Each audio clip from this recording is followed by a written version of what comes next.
Today, we will be looking at two horrifying caving stories that went horribly wrong. The second one in particular is unique, as we have never covered a tragedy like this before, where a group of men enter a cave to find a lost rumored treasure. In return, they find something that would turn their exciting adventure into a terrifying nightmare. As always, viewer discretion is advised. On April 11th, 2009, in southern Arizona, a team of 6 cavers embarked on what should be a routine exploration of Lower Van Horn Cave. This included Teresa Garrity, 24, Richard Bowman, 30, Patrick Clapp, Ed Coleman, Mike Landrum, and Colin Pouchet. The cave is known for its steep mud slopes, tight passageways, and areas prone to flooding. The cave is a challenging system, cold, damp, and treacherous. Inside, every step is a calculated move, as the cave offers little room for error. Teresa squinted against the glare, adjusting the straps of her pack. Lower Van Horn Cave was close, just beyond the limestone ridge ahead. But from the surface, it was invisible, swallowed by the land itself. The 6-person team had gathered before dawn, loading their gear in the pale morning light. Richard, the most experienced among them, had gone over the plan twice. No shortcuts, no unnecessary risks. Teresa had been caving for years, but something about this trip felt different. Maybe it was the way the air pressed down on her chest, or the way the desert seemed too quiet. She pushed the thought aside as the team reached the entrance, a narrow opening carved into the base of the ridge. The descent was steady at first. The limestone tunnel sloped downward at a gentle angle, walls closing in around them, forcing them into a single-file line. The deeper they went, the more treacherous the terrain became. The floor was slick with mud, not just wet, but thick, clinging to their boots, making every step uncertain. The cave had a reputation for flooding in the wet season, and even now, the walls gleamed with moisture. After nearly an hour, they reached one of the most dangerous sections of the cave, a high traverse that skirted around a deep, unmoving pool of water. The path was barely 2 feet wide, carved into the rock at a 55-degree angle, sloping downward. Teresa took a slow breath. One wrong step here, and you wouldn't just fall. You'd slide uncontrollably, the mud acting like a slick chute straight into a deep pool of water. One by one, the team crossed, pressing their bodies against the damp rock, inching along carefully. Teresa was the first one to get moving, heart hammering against her ribs. When she finally moved onto the ledge, she was hyper-aware of every movement. The way her boots gripped the stone, the way her fingers skimmed the uneven rock for stability. Halfway across, she spotted an outcrop, a solid-looking protrusion of rock jutting from the cave wall, a perfect handhold. She reached for it, and the moment she gripped it, the rock snapped. It happened fast. Her body lurched sideways as her weight shifted. Her feet lost traction instantly, the slick mud beneath them offering no resistance. For a split second, she tried to catch herself. Her hands scrabbled at the rock, desperate for a grip. But there was nothing. Then, she was falling. Her stomach hit the mud first, knocking the breath from her lungs. The angle of the slope, a steep, unforgiving 55 degrees, sent her sliding backward, feet above her head. The mud wasn't just slippery, it was like ice, reducing any chance of stopping to zero. Her helmet scraped against the rock, sending shocks of pain through her skull. She clawed at the ground, leaving deep gouges in the mud, but it was useless. The cave had claimed her, and then the slope ended. Her body launched into freefall, 15 feet of open air, no control, no time to brace. She hit the stone hard, slamming into a narrow fissure below. The impact was so brutal, she barely processed the pain. Her helmet hit first, jamming into the narrowing walls of the fissure, then her shoulders. Her torso followed, compressing as she was funneled deeper into the unrelenting rock. The fissure swallowed her whole, her body wedging tighter with every inch. Pain exploded in her chest. Her ribs, already compressed from the impact, were now under immense pressure. Her arms, pinned helplessly above her head, were stretched so far back that her shoulders screamed in agony. Her torso was caught in the unforgiving stone, her lungs struggling to expand. She couldn't move. The cold rock gripped her like a vice, pressing against her ribcage, stretching her spine, pulling her body into an unnatural contortion. Her breathing was ragged, each inhalation a battle.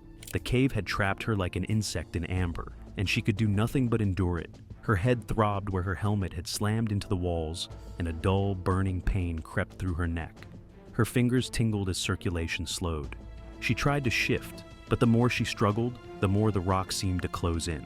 She was stuck, and she wasn't alone. Somewhere below, a deep black pool just 3 feet beneath her. If she had fallen any further, she would have plunged straight in, disoriented, injured, and possibly unable to surface. Above, the others had already scrambled to the edge of the traverse, shouting her name. Their headlamps sent weak beams into the depths, illuminating only the top of her helmet and a sliver of her torso wedged in the crack. Richard immediately informed everyone that she was stuck and wedged too deep. Everyone jumped into action. Ed Coleman turned back, retracing their path to where they had left vertical gear at the last climb. Mike Landrum started crawling back through the winding passages toward the vehicles, where they had extra rope. The others frantically emptied their packs, searching for anything, any piece of equipment that could help. Inside the fissure, time had become meaningless. Her arms were going numb, her back spasmed involuntarily, sending fresh pain shooting through her ribs. Her lungs burned. The cave was squeezing the life out of her, millimeter by millimeter. Above, her friends were working frantically. But down here, in the suffocating darkness, the cave didn't care how hard they tried. The group worked quickly, knowing that time was against them. They rigged a 30-foot length of webbing to a secure anchor above the fissure, tying off the line with an accessory cord to ensure it wouldn't slip under tension. An etrier, a flexible webbing ladder with multiple rungs, was attached to the end, its lightweight frame swaying slightly as they lowered it down. The problem was Teresa's position. She was wedged so deeply into the crack that she couldn't see anything below her chin. Her helmet, which had been a lifeline during the fall, was now another obstacle, pinned so tightly between the rock walls that her head was completely immobilized. Above, the webbing reached her position, dangling just within reach of her fingertips, but without sight, she had to rely on feel alone. She flexed her numb fingers, blindly searching for the etrier in the darkness. Her wrist twisted unnaturally as she groped the air, tendons burning with the effort. When she finally felt the fabric brush against her skin, she clawed at it, wrapping her fingers around the webbing. It was slick with moisture and mud, making her grip tenuous at best. She tried to adjust, shifting her weight to hook her foot into one of the lower rungs, but the angle was impossible. Her legs were trapped too tightly against the walls of the fissure, and every attempt at repositioning only forced her body deeper into the unrelenting rock. She attempted to push herself up, using the etrier's structure, but the webbing was coated in the same slick mud that had caused her fall. Her boot slid right off the rung, sending a fresh jolt of pressure through her compressed ribs. She tried again, this time attempting to pull herself upward with her arms, but her shoulders screamed in protest. The deep stretch from being wedged at such an unnatural angle had left her nearly immobile. She could barely move her fingers, let alone haul herself up. The attempt was failing. The realization sank in slowly, accompanied by an overwhelming wave of exhaustion. The cave was winning. The first plan had failed, but there was no time to waste. The group quickly shifted to a new approach. They retrieved a harness and 2-handled ascenders, mechanical climbing devices designed to grip onto rope and allow upward movement without slipping. Reaching her with the harness was another challenge. The team secured the gear to a fresh line of webbing, carefully feeding it downward, inch by inch. For Teresa, the pain had escalated beyond anything she had ever experienced. She felt the harness brush against her side. It was difficult to maneuver in the tight space, but she forced her numbed fingers to grasp the straps. Her coordination was slipping, her mind fogged from pain and exhaustion. But she fought through it, struggling to pull the harness into position. Securing it was an ordeal. The harness straps tangled, the angle making it impossible to fasten them with precision. It took several agonizing minutes, but eventually she managed to slip the harness into place. Once it was secured, she reached for the ascenders, fumbling as she clipped one onto the now muddy webbing. Her first attempt to pull herself up failed. The device jammed immediately, locking in place against the thick layer of mud. She gritted her teeth and reset it, forcing herself to focus. She adjusted the position, found a cleaner section of webbing, and tried again. This time, she moved. The ascender gripped the webbing, allowing her to gain a few inches. It wasn't much, but it was enough to shift her weight. Despite the agony, she pressed on. Using body jamming techniques, she braced her knees and elbows against the rock, pushing herself upward little by little. The The rock resisted, as if unwilling to relinquish its hold, but she forced her way up, fighting for every inch. Above, the others extended their arms, ready to pull her free the moment she was within reach. Her fingers brushed against the ledge. A final push. Hands locked around her forearms. The last remnants of her strength vanished as the others hauled her up in one swift motion, wrenching her free from the fisher's suffocating grip. The moment she was clear, her body collapsed onto solid ground, her muscles giving out completely. Every inch of her ached. Her arms were nearly useless. Her back felt like it had been ripped apart, and her chest still heaved as she fought for breath. But she was out. Once she was freed from the fisher, the team wasted no time. They carefully helped her to her feet, supporting her trembling body as they guided her back through the twisting, mud-slick passages of Lower Van Horn Cave. The group finally emerged into the open air, the cold night sky stretching above them. The weight of the cave was gone, but its grip still lingered in her bones. Teresa Garrity had survived, but she would never forget the moment the earth tried to keep her. This next story involves an incident that you rarely get to hear. In the heart of the Philippines, nestled within the rugged province of Bukidnon, lies a landscape both beautiful and treacherous. Known for its towering limestone formations and deep winding caves, the land holds stories older than the people who live upon it. Some say these caves are the final resting place of a long-lost fortune, Yamashita's gold, a fabled hoard of treasures looted by the Japanese during World War II, and buried in the Philippine mountains to prevent its capture.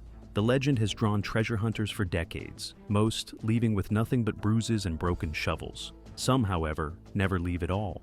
On March 10, 2024, a group of 8 men entered a cave in Sitio Tinago, Barangay Cabadiangan, Bukidnon, determined to claim the riches they believed lay hidden beneath the rock.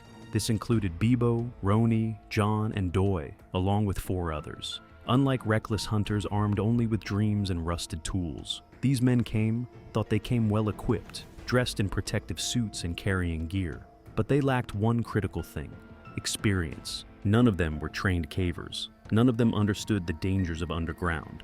On that ill-fated Sunday, the 8 men, lacking formal caving experience and necessary permits, entered the cave with high hopes. The deeper they moved, the heavier the air became. Their headlamps illuminated only the immediate few feet ahead, while behind them, the entrance disappeared into blackness. The deeper they went, the more their excitement grew. For weeks, they had pored over old maps, cross-referencing cryptic notes and whispered legends. Every clue pointed to this exact spot, an isolated cave, long forgotten, where soldiers were rumored to have buried crates of gold decades ago. It had to be here. They wasted no time. Shovels hit the dirt. Hours passed. The cave remained silent except for the rhythmic sound of metal scraping against stone. The air was cold, but sweat still beaded on their foreheads as they worked in shifts, steadily digging deeper into the cave floor. Then, one of them struck something. A sharp clang echoed through the chamber. Not the dull thud of hitting rock, not the soft resistance of packed earth. This was different. It was metal. They stopped. For a moment, no one moved. Then their hearts kicked into overdrive. Hands shaking with adrenaline, they dropped to their knees, brushing away dirt and debris. Inch by inch, the object came into view. A corroded, solid surface buried beneath the ground. A crate? A sealed box? The possibilities raced through their minds. They grabbed their tools and pried at the edges, trying to loosen whatever it was from the hardened soil. That's when it happened. A faint hiss. At first, they barely noticed it. Just a thin wisp of smoke curling from the disturbed ground. But within seconds, more of it seeped out. Dark, heavy, unnatural. Then, the cave air changed. The smoke thickened, rolling out in dense waves, swirling around them. It wasn't just smoke, it carried a strange, acrid scent that burned their throats. They staggered back, coughing violently, eyes watering. Panic set in. They weren't just digging up a lost treasure. They had unleashed something else, and the smoke kept coming. The men barely had time to react. The acrid stench filled their noses, burned their throats. Their lungs tightened, their vision blurred. Within moments, the cave transformed from a pathway to fortune into a death trap. Panic set in. Some stumbled backward, clawing at their faces, trying to breathe. Others dropped their tools, their bodies suddenly weak, sluggish. The gas, carbon monoxide, though they didn't know it yet, was invisible, odorless, lethal. Ronnie was the first to go down. One moment, he was pushing forward, his eyes locked on the faint outline of the cave entrance. The next, his legs gave out. He dropped hard onto the stone floor, coughing violently, his hands clawing at his throat. The smoke was everywhere now, thick, suffocating, rolling in heavy waves that burned their lungs and blurred their vision. Bebo staggered just a few feet ahead of him, arms outstretched, blindly feeling for the walls to guide him forward. But his strength was failing. His breaths came in short, desperate gasps. His knees buckled, and he crumpled onto his side, hacking, his fingers twitching weakly against the rock before going still. John and Doy weren't far behind, their silhouettes barely visible through the swirling haze. John stumbled, hit the ground on all fours, and retched violently as his body fought against the toxic air. He tried to crawl, tried to push forward, but the smoke had already done its damage. His limbs refused to obey. He collapsed face first into the dirt. Doy was the last to go down. He had almost reached Bebo, almost managed to grab him and drag him forward, but his legs locked up, and dizziness took over. He coughed so hard his chest felt like it was tearing apart. His vision darkened at the edges. Then, with a final shuddering breath, he slumped against the cave wall and slid down into the dust. Just a few more feet. Just a few more seconds. But it was too late. Outside, 4 others burst into the open, coughing and gagging as they collapsed onto the jagged rocks. They sprawled on the ground, gasping for fresh air, their chests heaving. Their faces were ashen, their limbs trembling from exhaustion and shock. Every inhale sent a sharp pain through their lungs, as if their bodies were still trying to purge the poison they had just escaped. They had made it, but just barely. And inside, 4 others had not. Ronnie, Bebo, John, and Doy were still in the cave, still in the smoke. News spread quickly. By nightfall, authorities and emergency responders had arrived. But there was a problem. No one could go in. The cave was saturated with carbon monoxide, an odorless killer that could silently suffocate anyone who entered without protection. Even trained rescuers were at risk. The Provincial Disaster Risk Reduction and Management Office assessed the situation. They had to move carefully. One wrong step, and they too could become victims. Armed with oxygen tanks, rescuers cautiously made their way into the cave. The deeper they went, the heavier the air became. They could feel it, the unseen poison filling the space, waiting. It took hours to reach the trapped men. When they finally did, the sight was harrowing. The 4 treasure hunters lay motionless, their bodies frozen in their final moments of struggle. Some had collapsed mid-crawl, their hands outstretched toward the entrance. Others had simply fallen where they stood, their strength stolen by the air itself. Their faces were peaceful, as if sleep had taken them before terror could fully set in. The bodies were carefully retrieved and brought to the surface. Families wept. Officials shook their heads. The cave, which had once promised fortune, had delivered only death. Investigators tried to determine what had caused the deadly gas release. Some speculated that the men had accidentally triggered an old wartime trap designed to release poison gas upon intruders. Others believed it was a natural buildup of carbon monoxide, formed by decaying organic matter, trapped for decades beneath the surface. Whatever the cause, the result was undeniable. The survivors, hospitalized for severe carbon monoxide poisoning, were left haunted by what had happened. One of them, barely able to speak, later said, "It happened so fast. One second we were digging, the next, everything went dark." Officials reaffirmed warnings against illegal treasure hunting. They reminded the public that caves are not playgrounds and that the pursuit of mythological gold often ends in nothing but loss. But the legend of Yamashita's gold lives on. Even after the deaths, some still believe. Some still whisper about what the men found before the gas took them. Some still want to go back. The caves of Bukidnon remain undisturbed. The passage where the men met their fate is now a place of silence. Yet, the same stories that brought them there continue to spread. And somewhere, even now, there are others preparing for their own descent, hoping against all odds that they will succeed where others have died. But the earth remembers, and it does not give up its secrets easily.